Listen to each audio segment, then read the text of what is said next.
Bước đột phá năm 2025 của Đàm Tùng Vận, biến đổi từ trần nhà của những cô gái ngọt ngào thành nữ hoàng của chủ nghĩa hiện thực. Đàm Tùng Vận, 33 tuổi. Đã xé toạc nhãn cô gái ngọt ngào bằng kỹ năng diễn xuất bùng nổ của mình khi nhặt bùn bằng móng tay trên phố mưa. 2 bộ phim truyền hình đã ra mắt thị trường. Bộ phim truyền hình Millie and Me của CCTV được ca ngợi là thế giới con người tiếp theo và trang phục cổ trang Xiao Giao được tôn vinh trong hành động dây 17 vòng. Ước mơ phúc lợi công cộng xây dựng 2 triệu lớp học nghệ thuật, doanh số thương mại lập kỷ lục doanh số 33 triệu và viết nên một hình mẫu mới cho các nữ diễn viên sau 85 với sự biến đổi giống như sói. Bước đột phá năm 2025 của Đàm Tùng Vận. Biến đổi từ trần nhà của những cô gái ngọt ngào thành nữ hoàng của chủ nghĩa hiện thực. Vào tháng 4 năm 2025, Đàm đã khuấy động toàn bộ mạng lưới với tập phim mở đầu đặc biệt Millie and Me của CCTV. Lượt xem cảnh đổ sụp dưới mưa vượt 500 triệu. Kỹ năng diễn xuất của Đàm Tùng Vận bùng nổ đứng đầu hot search. Tình đầu quốc dân bước ra từ The Best of USA này đang viết nên hình mẫu chuyển đổi cho thế hệ diễn viên mới với diễn xuất phá cách và hành động đột phá đa chiều. 1. Đột phá trong điện ảnh và truyền hình, từ cô gái ngọt ngào chuyên nghiệp đến nữ hoàng hiện thực. Năm 2025, Đàm Tùng Vận tác động đến thị trường với bố cục phim truyền hình kép Tôi và cuộc đời. Hợp tác với Cao Trí Đình để diễn giải câu chuyện phản công của cô gái lao động, cô đã giảm 15 kg trong 3 tháng để gần gũi với vai diễn. Và nỗi đau thực sự khi cắm móng tay vào bùn khi quay cảnh đường phố mưa lớn được đạo diễn Bạch Sơn ca ngợi là diễn xuất cấp độ sách giáo khoa vào danh sách phim trọng điểm năm 2025 của CCTV, với hơn 1 triệu lượt đặt chỗ trên Youku và được ngành công nghiệp dự đoán sẽ là thế giới tiếp theo. Tiểu Giao.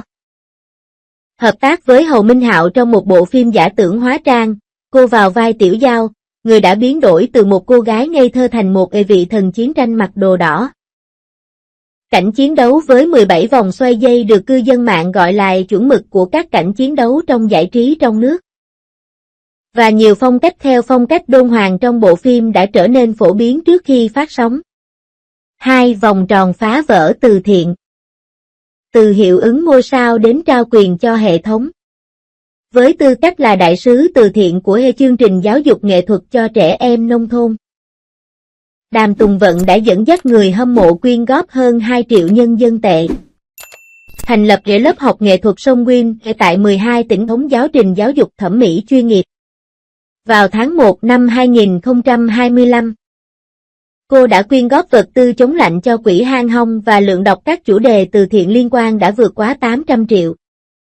CCTV News đã ca ngợi mô hình sáng tạo của cô về sử dụng nghệ thuật để xây dựng ước mơ cho trẻ em bị bỏ lại. 3. Tiến bộ thời trang. Từ cô gái tươi trẻ đến phụ nữ trẻ trưởng thành icon. Vào mùa xuân năm 2025, Đàm Tùng Vận đã xuất hiện lộng lẫy tại một sự kiện thương hiệu trong diện mạo váy ngắn ống màu xanh Clean. Và lượng tìm kiếm váy tăng vọt 300%, thúc đẩy doanh số bán hàng của các mặt hàng tương tự tăng vọt. Bức ảnh váy trắng mơ màng được phát hành vào tháng 3 được cư dân mạng gọi là tiên nữ giáng trần. Và lượng đọc chủ đề liên quan đã vượt quá 500 triệu. Cô đã thành công xé toạc nhãn hiệu thời trang L, FFTCL.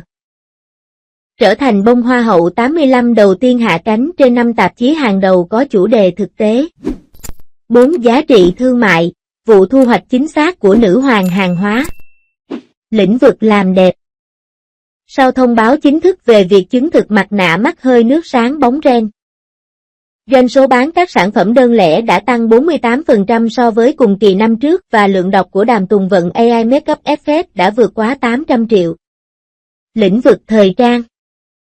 Doanh số bán bìa tạp chí Vogue trong một giờ đạt 4,33 triệu, phá kỷ lục của các ngôi sao nữ thế hệ mới. Phương tiện truyền thông xã hội.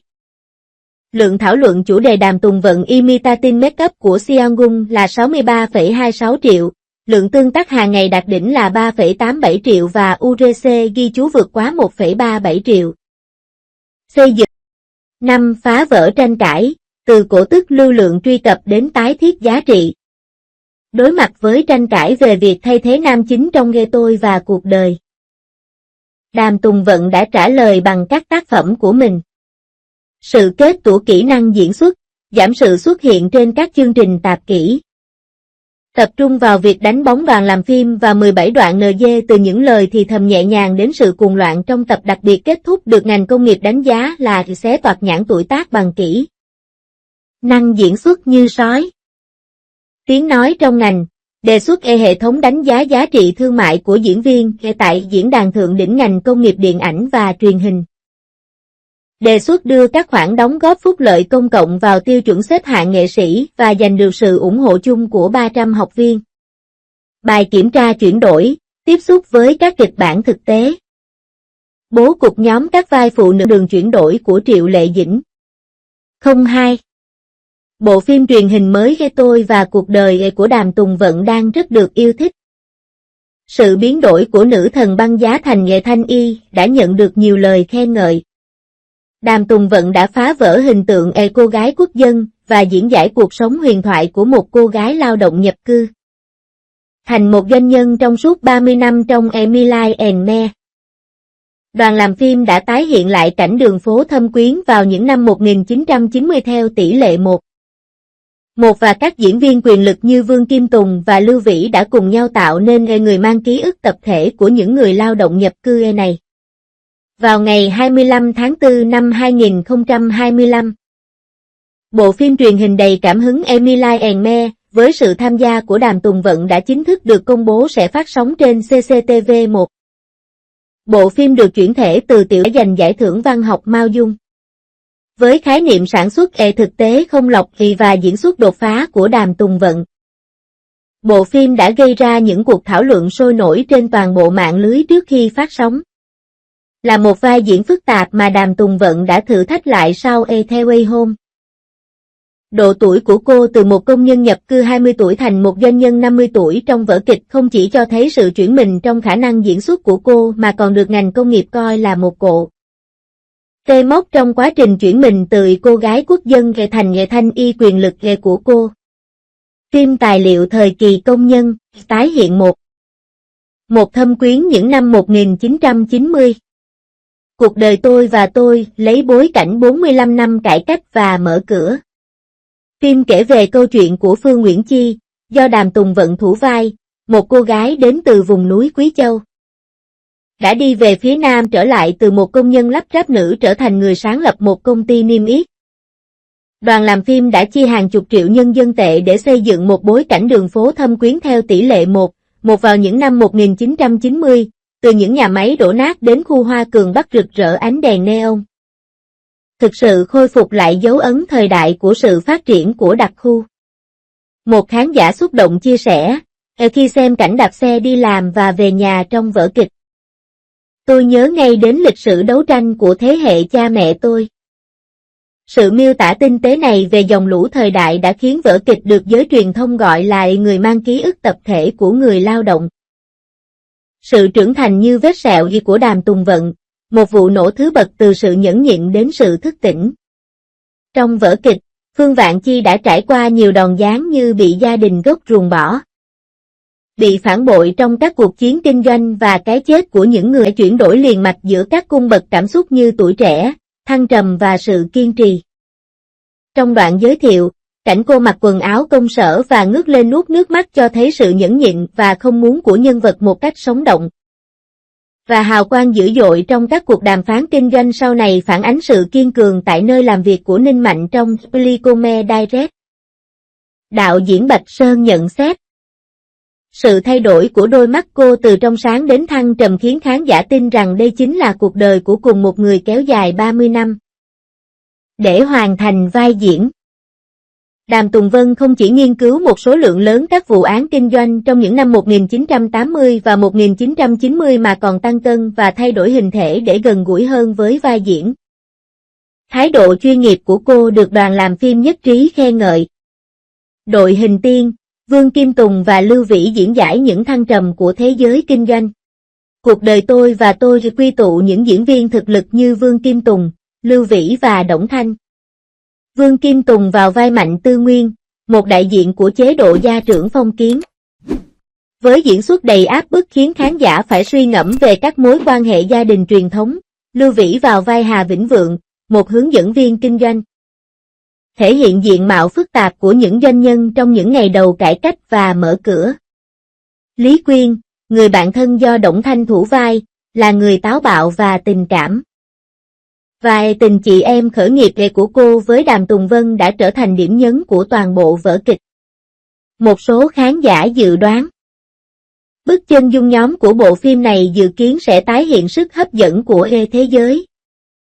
Phản bác tin đồn đã kết hôn, tập trung vào sự nghiệp và phản ứng với tranh cãi bằng các tác phẩm. Gần đây, Đàm Tùng Vân một lần nữa trở cách cao bồi, và cư dân mạng khen ngợi cô 34 tuổi và đông cứng như một học sinh trung học. Tuy nhiên, cùng với sự nổi tiếng là tin đồn đã kết hôn, hãng phim nhanh chóng bác bỏ tin đồn và nhấn mạnh độc thân và tập trung vào sự nghiệp. Về vấn đề này, người hâm mộ bày tỏ sự hiểu biết của họ.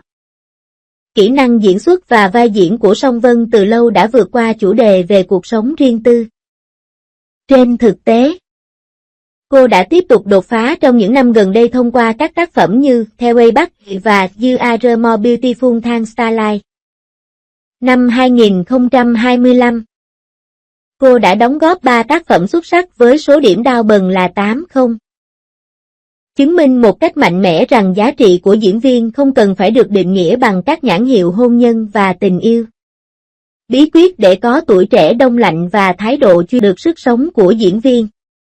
Tuổi trẻ đông lạnh của Đàm Tùng Vận không chỉ nhờ vẻ đẹp tự nhiên, mà còn không thể tách rời khỏi công việc và sự nghỉ ngơi thường xuyên cùng kỷ luật bản thân trong nghề nghiệp.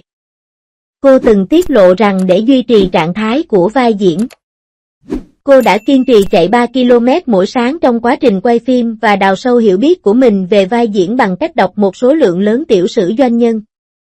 Trong chương trình sân khấu đặc biệt do đài truyền hình vệ tinh Hồ Nam phát sóng gần đây, cô đã trình diễn truyền thuyết về con đường tơ lụa trong trang phục theo phong cách đôn hoàng.